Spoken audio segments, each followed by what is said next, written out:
In the first half of May, nearly 69,000 people tested positive for COVID-19 across the UK. By the first half of June, that total had fallen by nearly 70% to just under 22,000. We created a human shield around the NHS, and in turn, our doctors and nurses have protected us. And together, we have saved our hospitals from being overwhelmed. We do not believe there is currently a risk of a second peak of infections that might overwhelm the NHS. Thanks to our progress, we can now go further and safely ease the lockdown in England.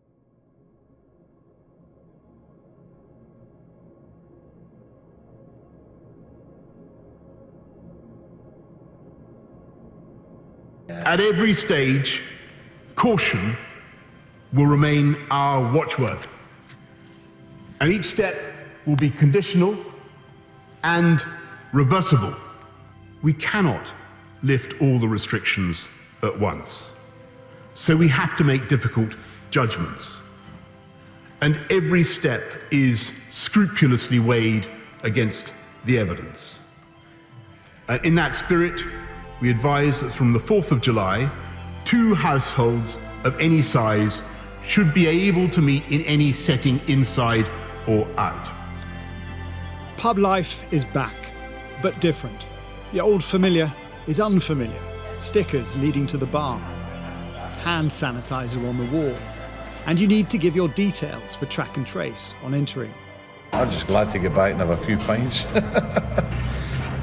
That's the bottom line. At the same time, it's a risk opening the pubs, but we've got to think of people's mental health as well. I thought it'd be a lot busier than it is, but it's nice to kind of get back to normal. The message is be careful. Having climbed out of lockdown, we are dipping into the unknown. Without doubt, lockdown has saved many hundreds of thousands of lives. But it has also had a devastating impact on our way of life and our economy.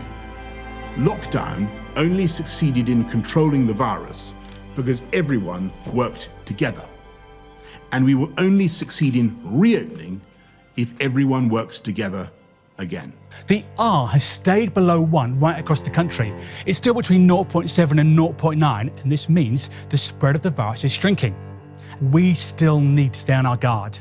Despite this good news, there's no end in sight to watching where we go, who we meet, and what we touch.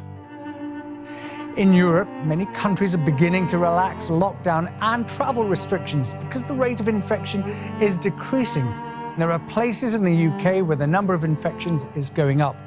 In Blackburn with Darwin, there has been a 98% increase in infection rates in the last fortnight. And in Oldham, where some lockdown measures have been reintroduced today, the rate of infection 65.4, that's an increase of 240% in the last week. A city facing an extended lockdown so doctors can get to grips with a flare-up of COVID-19. In the east of the city, the army has been called in to run mobile testing stations. There have been more than 800 positive results in 2 weeks, almost a third of all the cases reported in Leicester during the whole epidemic. And so it is absolutely vital as a country that we continue to keep our focus and our discipline, and that we don't delude ourselves that somehow we're out of the woods or that this is all over, because it isn't all over. And the most important thing we can do to stop a second wave, a really damaging second wave, is which would have real consequences, not just medical, but also for the economy, is everybody continue to observe the social distancing guidelines, to wash your hands, to wear a mask on public transport or in shops. And the most important thing we need to do is get a test if you have symptoms.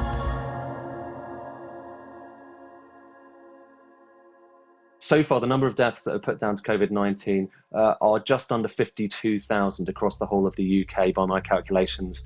And excess deaths, so when you're taking all causes, is up to 64,500. And the government has added Turkey and Poland and 2 or 3 Caribbean islands from the travel corridor this week. So they've been removed. This means if you arrive from these destinations from 4 a.m.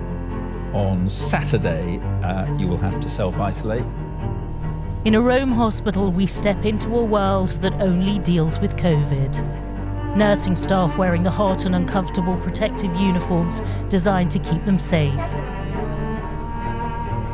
In every room on this floor, there are patients seriously ill with the virus, and more keep on coming.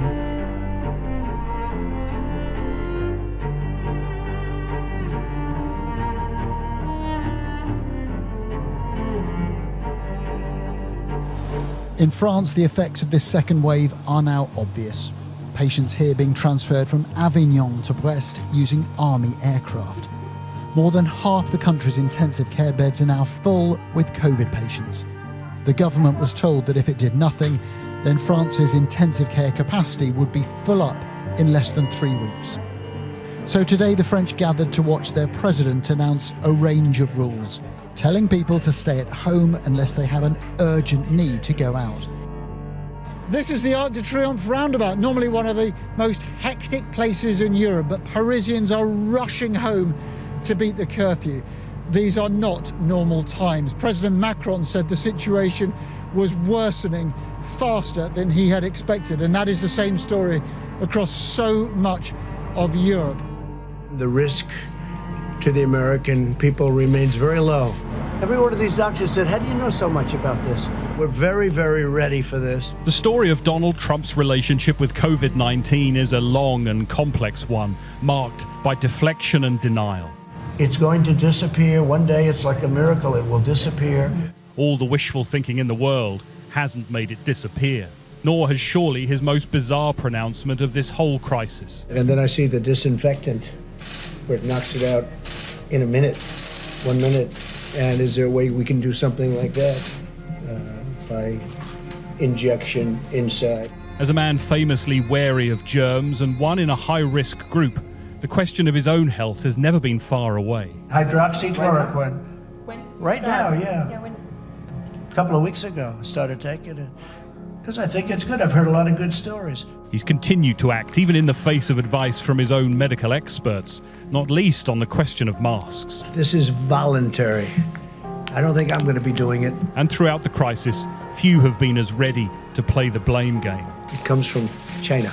A political adversary has now become a personal one. Donald Trump likes to promote an aura of invincibility, but we know COVID-19 can be life-changing.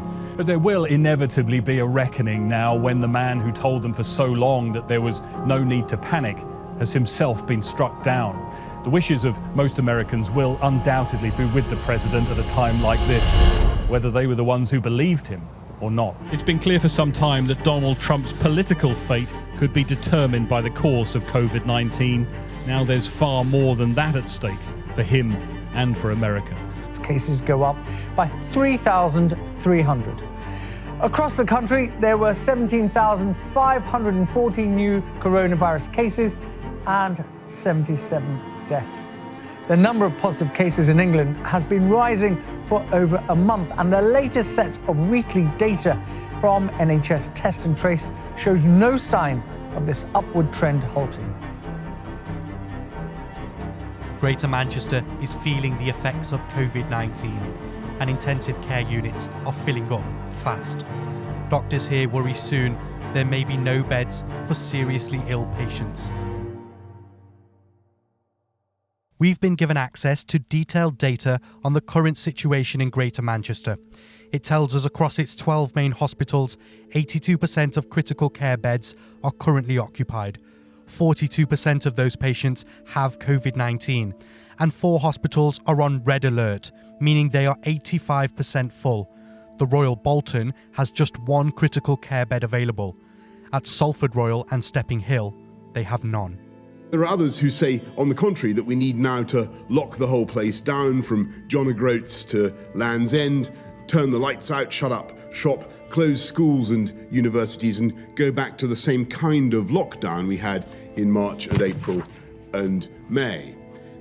And I have to say, I don't believe that is the right course now. Not when the psychological cost of lockdown is well known to us, the economic cost, and not when it's being suggested that we might have to perform the same sort of brutal lockdowns again and again in the months ahead.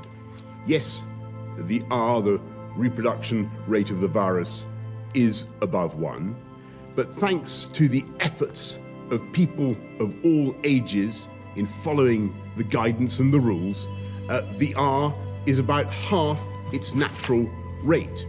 And if we follow the guidance together and follow the rules, then we can get it down. 40 million coronavirus cases have now been recorded worldwide. Weekly deaths in Europe have increased by 33%, and here in the UK, deaths have tragically doubled in the last 12 days. In recent months, we have worked with local leaders to counter local spikes with targeted restrictions. But this local approach has inevitably produced different sets of rules in different parts of the country that are now complex to understand and to enforce. So, just as we simplified our national rules with the rule of 6, we will now simplify and standardise our local rules by introducing a 3-tiered system of local COVID alert levels in England, set at medium, high and very high.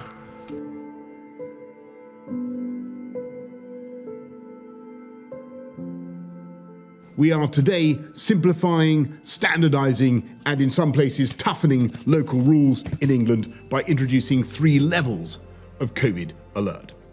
Medium, with existing national measures such as the rule of 6 and the closure of hospitality at 10 p.m. High, with extra measures including a ban on indoor social mixing between households or support bubbles. And very high for places where without further action the NHS will swiftly be under intolerable pressure. The exact restrictions at this level, very high, will be worked out with local leaders along with tailored packages of support.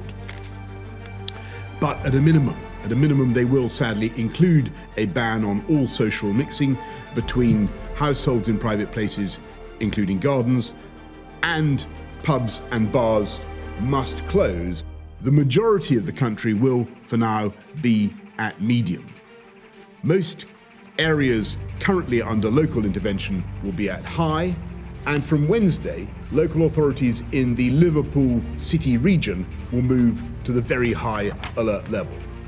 Given how far the virus has already been allowed to spread, and given the government's complete failure to get a working test, trace and isolate system in place, I believe we also need action on a national scale, just as the government's own scientific advisors have recommended.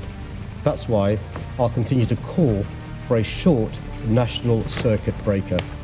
This could save thousands of lives, drive the virus down to manageable levels, and give the government more time to finally get a grip on its failing test and trace system.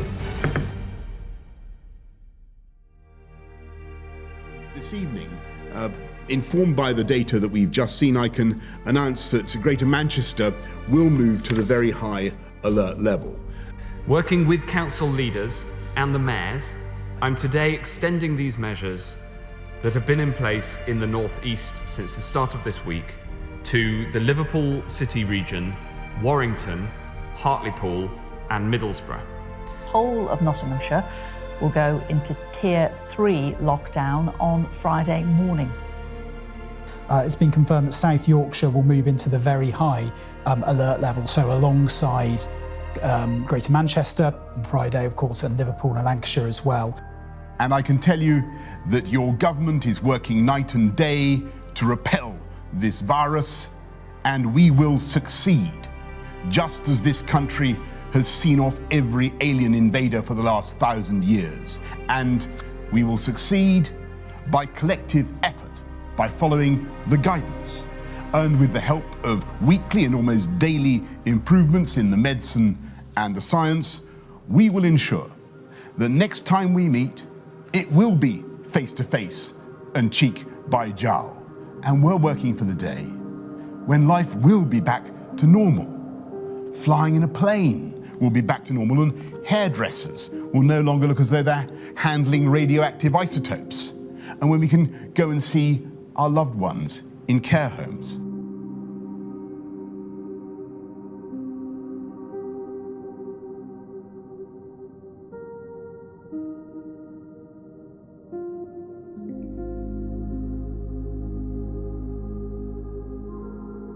Look, I'm afraid no responsible Prime Minister can ignore the message of those figures, and because the virus is doubling faster than we can conceivably add capacity.